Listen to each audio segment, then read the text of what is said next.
మిమ్మును కరుణింపవలెనని ఆయన నిలువబడి ఉన్నాడు. ఆమేన్. ప్రభునందు ప్రియ సహోదరి సహోదరులారా, దేవుడు మనలను కరుణించాలి, కటాక్షించాలి అనే నిత్యము కూడా సిద్ధముగానే ఉన్నాడు.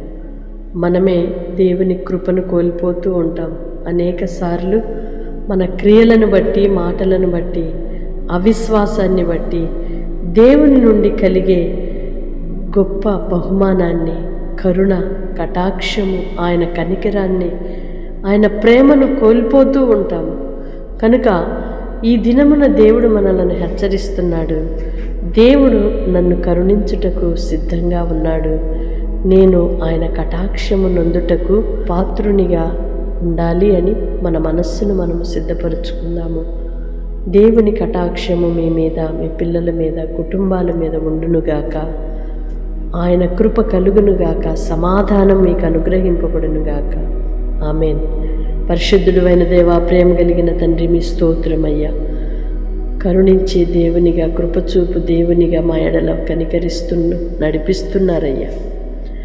గడిచిన ప్రతి క్షణము కాపాడి మరొక నూతన దినాన్ని మా జీవితంలో ఇస్తున్నారు. ఈ దిన దీవెనల చేత మీరు నింపి నడిపించండి ప్రభువా.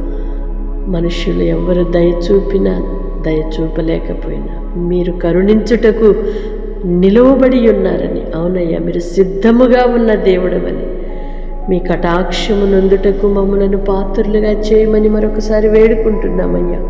బిడ్డలు ఏ పరిస్థితిలో ఉన్నారు, ఏ బలహీనతలలో ఉన్నారు, యేసు నామములో విడుదల కలుగునుగాక. నీ పిల్లలను మీ కృపలో భద్రపరిచి క్షేమాన్ని కలుగు చేసి ప్రతి పరిస్థితిలో చాలిన దేవునిగా ఉండి మీ కటాక్షము నీ పిల్లలకు అనుగ్రహింపుమని యేసు నామములో ప్రార్థిస్తున్నాను తండ్రి.